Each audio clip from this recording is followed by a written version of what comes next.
Bonsoir à toutes, bonsoir à tous et bienvenue à ce grand live sur votre chaîne. Nous sommes mercredi 29 septembre 2021. Le mois se termine déjà.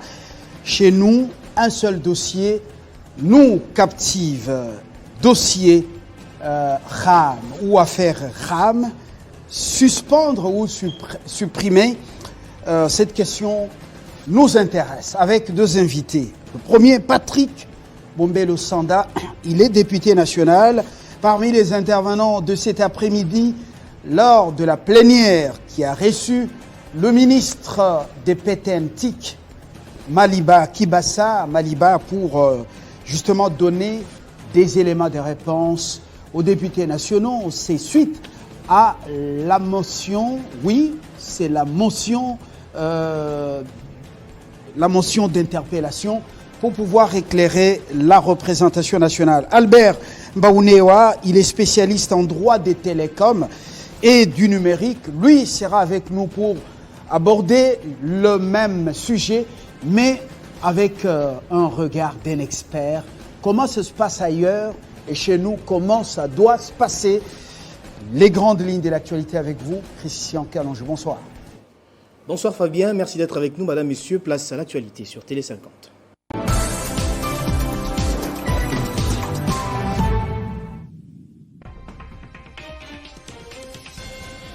Dossier RAM, les ministres des PTNTIC s'est présenté devant les élus du peuple pour donner des explications sur l'utilité de la taxe du registre des appareils mobiles. Selon lui, 25 millions de dollars américains ont été collectés depuis le lancement de la taxe, mais les députés nationaux ont exigé sa démission.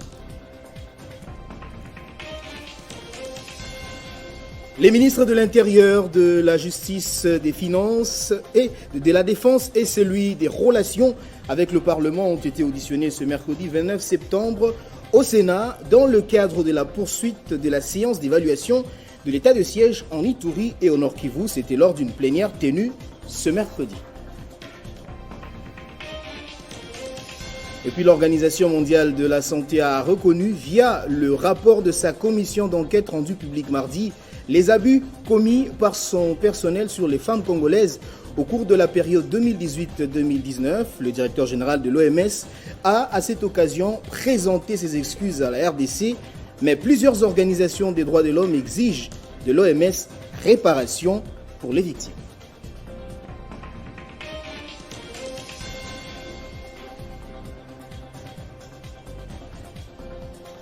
Merci à vous tous de nous avoir suivis. L'actualité reste en continu sur notre site internet. Téléchargez les infos Télé 50 sur www.tele50.cd. Voilà, le rendez-vous avec l'actualité chez nous, c'est dans moins d'une heure sur nos antennes. Entre-temps, c'est le tout ou l'unique dossier de ce soir, affaire RAM. On dit, oui, registre des appareils mobiles. Kibassa Maliba était devant les élus. Et parmi ceux qui ont pris la parole, Bombello Sanda sera avec nous dans quelques poussières de secondes.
Bombé Losanda est avec nous sur ce plateau. Patrick, bienvenue. Merci beaucoup. Vous êtes l'élu de Yaouma dans la province de la Tchopo. Exactement. Tchopo, qui est donc parmi les 4 provinces maintenant qui composent la Grande Orientale. Bombé Losanda, vous avez, sur base d'une question orale avec débat, reçu le ministre des PTNTIC, poste téléphone, nouvelles technologies de l'information et la communication, M. Kibassa, pour avoir la lumière sur les plaintes de vos électeurs, le peuple, la population. Et nous tous, on s'est plaint, oui, rame à lier, rame à bouffer, rame à avaler. Et voilà, mais ce n'était pas une plénière vraiment tendre, une plénière chaude. Le ministre, en dernière minute, s'est plaint quand même de certains termes utilisés à son endroit. Escroc, il n'a pas été content. Est-ce que ça vous a réjoui dans le cadre de relations entre institutions, même s'il y a contrôle parlementaire? Merci, M. Fabien. L'Assemblée nationale est régie par un règlement d'ordre intérieur. Et ce règlement d'ordre intérieur dicte les comportements que les députés doivent avoir lors des plénières. Il n'est pas dit que quand on est député, on peut se comporter de n'importe quelle manière, surtout que nous sommes les élus du peuple. Nous représentons le peuple.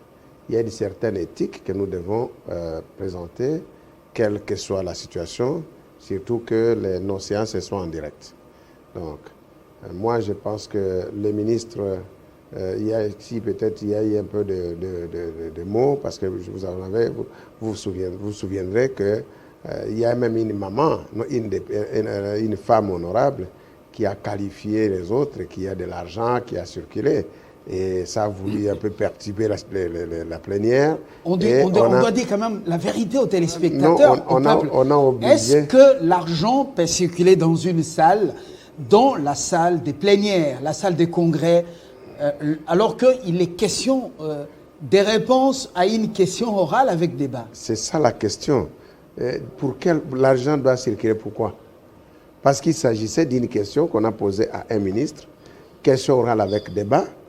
Donc, il y a la procédure, c'est-à-dire l'orateur présente la question, le ministre arrive, il donne des explications, maintenant on ouvre les débats, et ce n'est pas terminé. On ouvre les débats, juste après les débats, n'est-ce pas? Et on donne 48 heures au ministre, et le ministre rentre, il finira par revenir, n'est-ce pas, dans les 48 heures, pour venir raconter, n'est-ce pas, les préoccupations soulevées par les uns et les autres. Alors pourquoi de l'argent? Parce qu'il ne s'agit pas d'un vote. Il s'agit tout simplement d'une explication. Il s'agit tout simplement d'une explication que le ministre doit donner.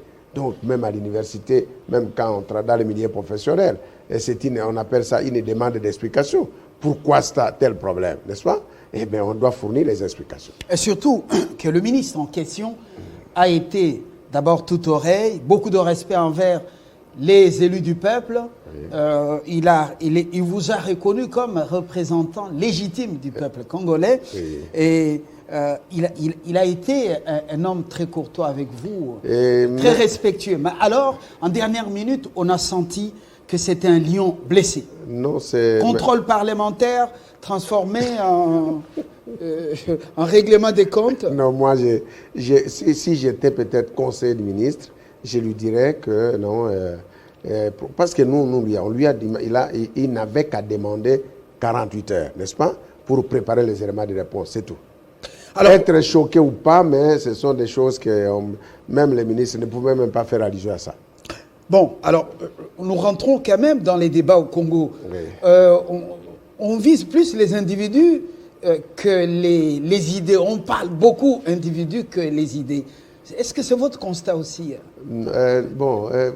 L'individu, non. L'individu, ici, on ne parle pas de M. Kibassa Maliba comme ancien député, mais on parle des ministres il n'agit pas en tant que personne physique. Moi, Bombelo Sanda, non. Fabien, non. C'est les journalistes à Télé 50. Donc là, M. Kibassa est passé devant les députés, pas en tant que Kibassa Mariba, fils du grand leader Katanga Kibassa Mariba, non, mais plutôt comme ministre des postes, téléphone et télécommunications. Très bien. Voilà. Vous, pour la plupart de vos collègues, vous exigez la suppression. Pourquoi supprimer au lieu de suspendre? Monsieur Fabien, cette affaire fait couler beaucoup d'encre et de salive. Si vous arrivez à Kingasani aujourd'hui, vous dites aux gens, nous allons suspendre et non supprimer, vous risquez d'être tabassé. La population en a marre. Moi, je viens de Kisangani. J'étais là dans le cadre de mes vacances parlementaires. Vous voyez, à l'intérieur du pays, les petits peuples n'achètent pas les unités comme nous achetons. Moi, j'achète les unités parfois de $20, de $30. Mais là-bas, il y a des gens qui achètent les unités de 100 francs, de 200 francs. Et ils achètent pour 200 francs et on a coupé. Il achète pour 300 francs, on a tout coupé. C'est là le problème. Mais il avait besoin d'un enfant, un frère malade, il faut appeler telle personne pour le signaler que nous avons un enfant malade, veuillez nous venir en aide. Maintenant, il achète, il n'a que 200 francs. Il achète le crédit de 200 francs et les 200 francs sont partis. Voilà. À ce moment-là, les gens se sentent un peu surexcités, trop fâchés pour dire mais pourquoi tout ça va? Il vous a dit, le ministre Kibassa, que RAM n'est pas une taxe, mais plutôt une rémunération. Monsieur Fabien, à l'Assemblée nationale, c'est une maison où l'on trouve toutes les intelligences. Il y a là-bas les médecins, il y a même des ingénieurs, il y a là des économistes, des experts, des économistes. Donc, là-bas, moi je pense que dire qu'il s'agit d'une taxe, il s'agit d'une rémunération, je ne suis pas expert dans le domaine. Mais au moins, je vis l'honorable Nzangi passer là-bas. C'est quand même un des experts, n'est-ce pas, en économie que nous avons à l'Assemblée nationale, l'honorable Nzangi. Et il est passé pour dire que non, c'est pas ce que vous avez fait, c'est le contraire à la loi. Donc, on n'a pas mâché les mots pour dire, monsieur le ministre, ce n'est pas bon, les Congolais n'en veulent pas. Alors, vous avez les prévisions budgétaires qui s'élèvent à environ 10 milliards de dollars. Oui. La mobilisation des recettes ou des moyens, il faudra secouer les cocotiers. Oui.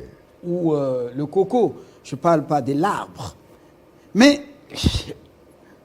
lorsque vous exigez la suppression de RAM, ce sont des millions aussi de moins pour cette année ou le budget de 2022. Est-ce que vous en êtes conscient? Parce qu'il vous a parlé de 25 millions, environ 25 millions de dollars déjà mobilisés. Est-ce qu'il ne fallait pas suspendre pour légiférer et des mesures d'accompagnement de ce RAM et ensuite communiquer aux Congolais pourquoi on coupe les unités? Monsieur Fabien, on ne gère pas les pays comme quelqu'un qui gère une maison. On se réveille le matin, on a pris l'argent et voilà, on a fait ça. Non, c'est pas comme ça. Ça doit figurer dans les budgets. Il me semble que cette recette ne figure pas dans les budgets de l'État. Alors, maintenant, le débat est encore là. Vous êtes l'autorité budgétaire. Est-ce que vous avez déjà... non, on ne peut pas anticiper. Vous aurez bientôt le texte ou vous l'avez déjà. Oui. Vous allez commencer l'examen. Mais pourquoi aller vite en besogne et demander, exiger la suppression? Mais monsieur Fabien, nous voulons voter le budget 2022. Mais 2021, c'est le budget en cours. Mais cette recette, depuis qu'elle a déjà été recette ou rémunération, depuis qu'elle a été, collectée, Mais elle est logée où? Contrôlée par qui? Mais ça, c'est votre boulot, non? Voilà pourquoi moi j'ai dit... C'est pas à moi que vous devez poser cette question. C'est comme ça. C'est nous qui devons vous poser la question. Ce sont des questions qui ont été posées au ministre. Excellence, cet argent qui a été perçu, l'argent des Congolais, l'argent des gens d'Emboujima et de Kabeaka Mwanga, les populations là, les 200 francs congolais là, qu'on a coupé et que la personne n'a pas pu informer son fils que non, les papas de son fils, que non, venez assister, envoyez-nous tel ou quelque chose pour que nous puissions envoyer votre petit frère qui est malade. Parce qu'on a coupé les rames. Et c'est parti. Et parce qu'aujourd'hui, à ce moment-là, ces Congolais-là, pour se poser la question, l'argent qui a été collecté, le ministre nous a dit, ça a servi à la gratuité de l'enseignement. Ça a servi à, disons, Wi-Fi dans des universités. Ça a servi. Nous disons oui, parce que nous avons besoin d'argent. Mais l'argent doit être utilisé modestement. Donc ça doit d'abord entrer, ça doit figurer. Il faut une loi. Et dès qu'on dit, les Congolais sont d'accord de dire, nous allons désormais faire taxer telle chose. À ce moment-là, ça devient contraignant. Tout le monde a l'obligation de payer. Christophe Mbosso vous a proposé avant le vote de se référer au gouvernement central, oui. Gouvernement de Samalou Kondé. Parce que la mesure n'a pas été prise par Kibasa seul. Oui. Pourquoi vous n'avez pas bien accueilli cette proposition? Non. Vous demandez Iket Nunk, ici et maintenant. Comme on dit, illico presco. Bon. Voilà, il faut absolument suspendre, et plutôt supprimer. Et il faut voir la pression que nous, élus du peuple, nous recevons de la part des personnes, de ceux qui nous ont mandatés, y compris de chez vous. Rame, nous voulons voir clair. On a coupé chez moi. Je n'avais que si c'est dignité, on a coupé. Cette pression-là a fait qu'aujourd'hui, c'est pour la première fois, je n'ai pas senti l'opposition et la majorité.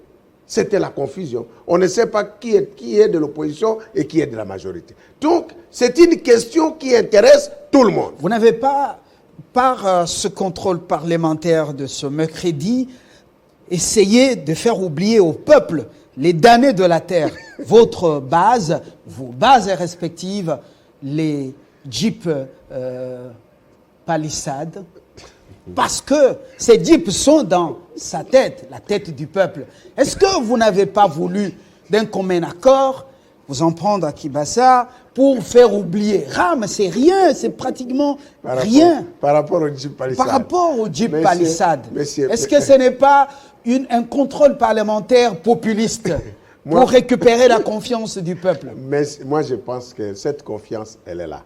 Elle est là pourquoi? Non, moi, Bombello, je suis là, je suis Congolais, je suis Quinois, M. Fabien. Oui. Vous connaissez l'histoire de ce pays. Il y a des gens qui ont eu ici des jeeps que moi, j'étais un peu dans quelque part, dans le service, il y a des premiers groupes de jeeps que les gens ont eu où? Au Bas-Congo. Ils étaient partis prendre au Bas-Congo. J'ai même acheté du carburant certains qui m'ont trouvé quelque part. Deuxième groupe, les gens ont eu des jeeps ici, qu'on appelle des jeeps ici. Troisième, depuis 2011. D'abord, après Sun City, ils ont eu des jeeps. Voilà. On appelait extrême trahison. Extrême trahison. Maintenant, palissade, vous voulez que le peuple ne vous voit pas au-delà de ce mur en bambou. Maintenant, c'est comme ça que j'ai dit X-Trail 2011, même 2018. Ici, c'est le débit parce que parfois les députés achètent, tout ça. Il y avait tout un mécanisme que vous connaissez. Il n'y a rien. On n'a rien inventé. Ce sont des choses qui ont existé. Les députés ont toujours eu des véhicules. Mais il y en a d'autres qui disaient, moi je refuse des véhicules, je prends mon argent, j'achète la maison.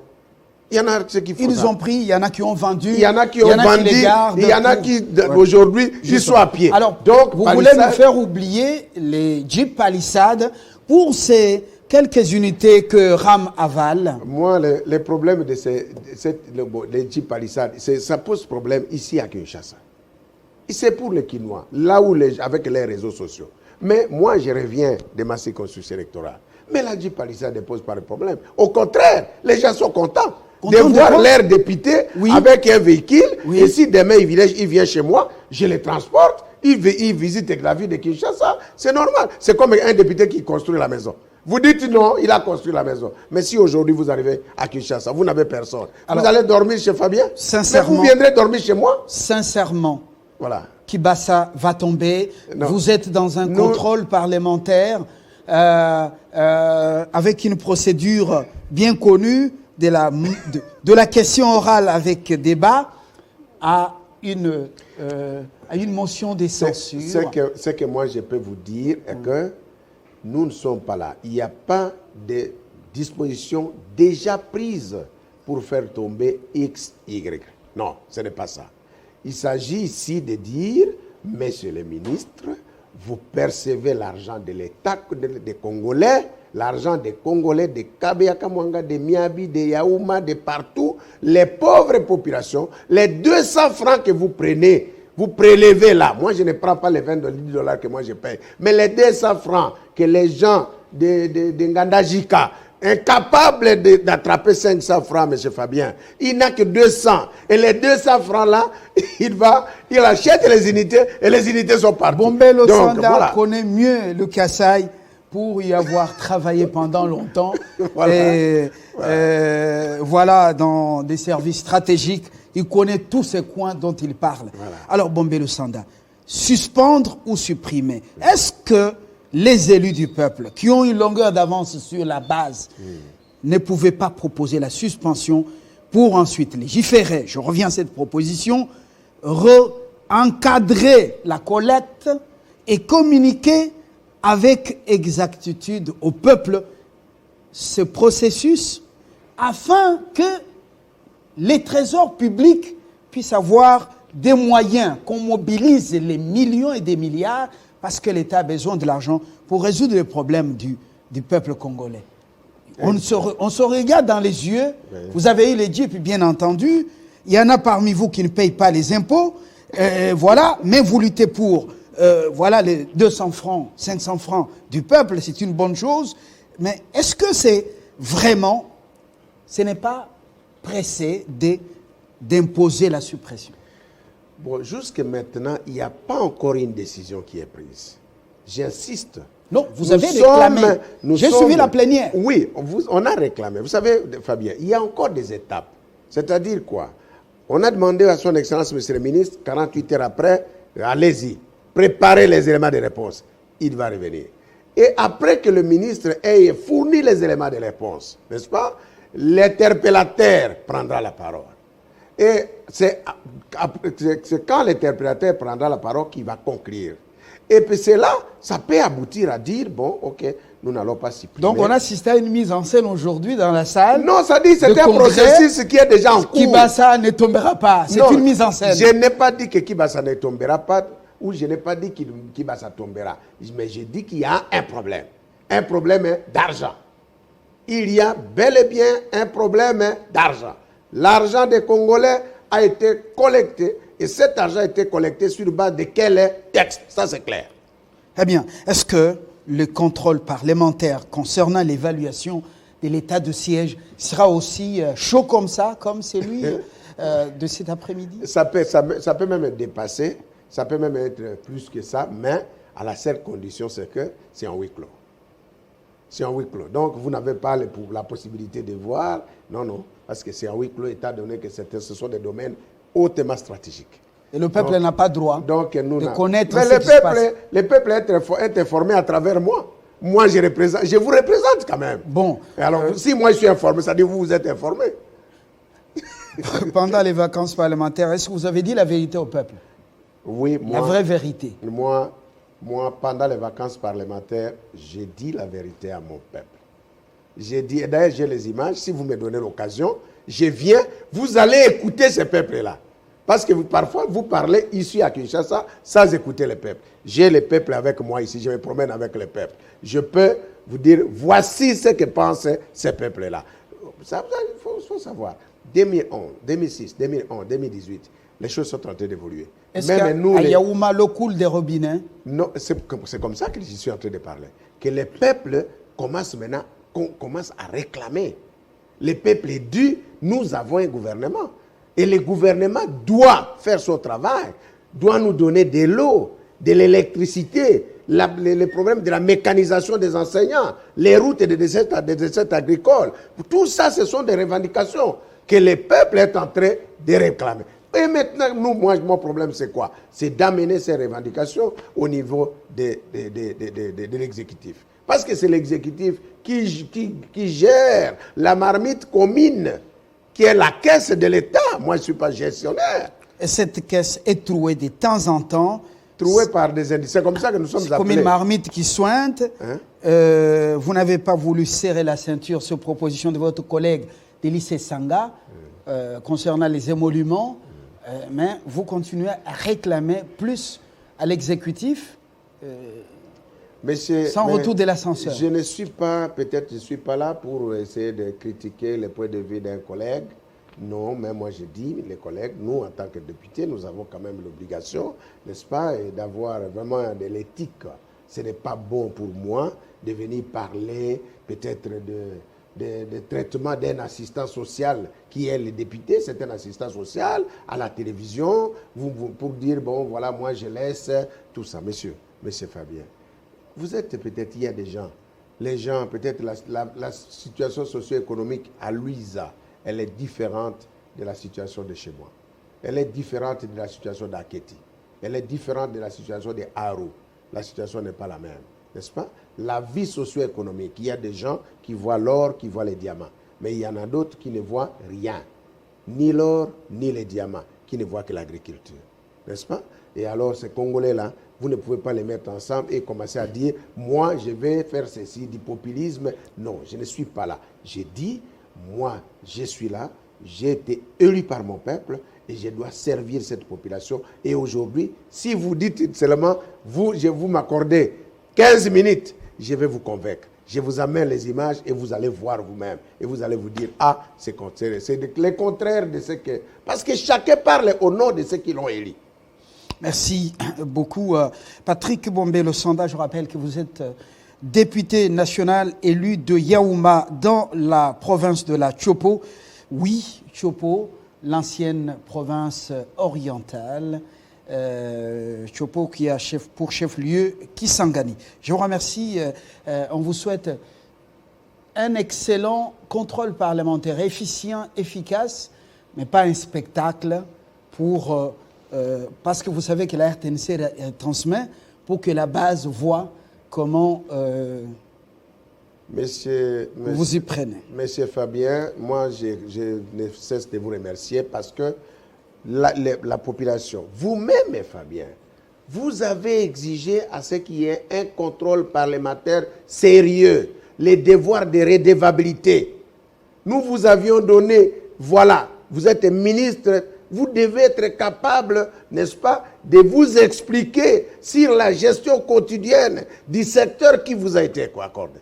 Donc, que ça ne soit pas quelque chose qui effraie l'opinion, non.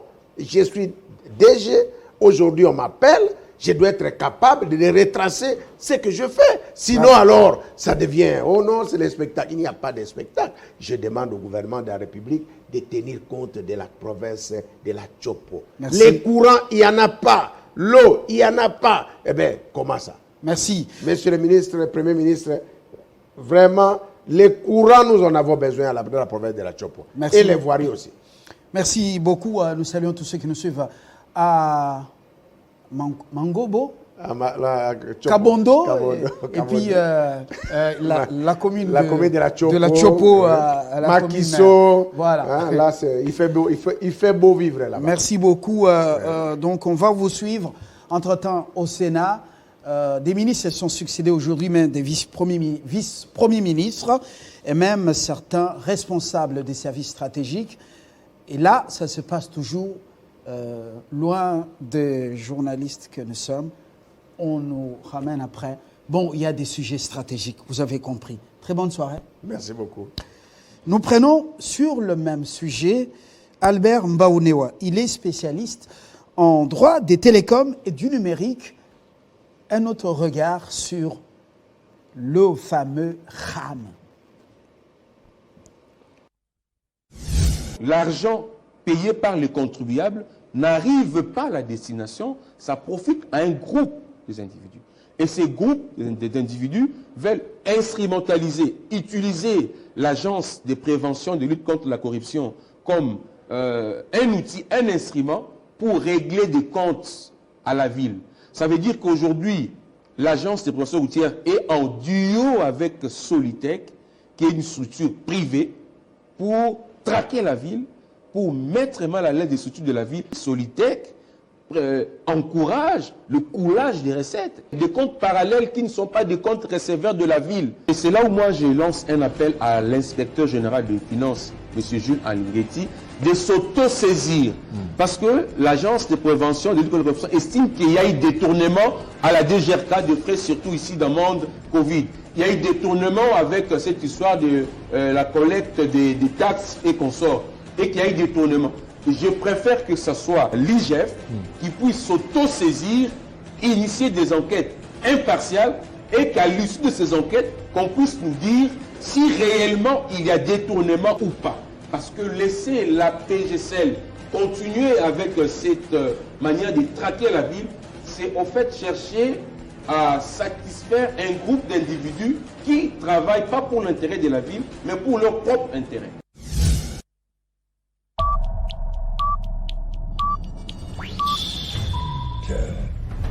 Chaque fois qu'un Moulouba est nommé quelque part, c'est là, des autres tribus ont l'impression que finalement, ils ont un régime Yabalouba. Et moi, je ne suis pas d'accord avec cette question. IGF est allé pester sur invitation du ministre Atounou Mamba. Il n'y a rien.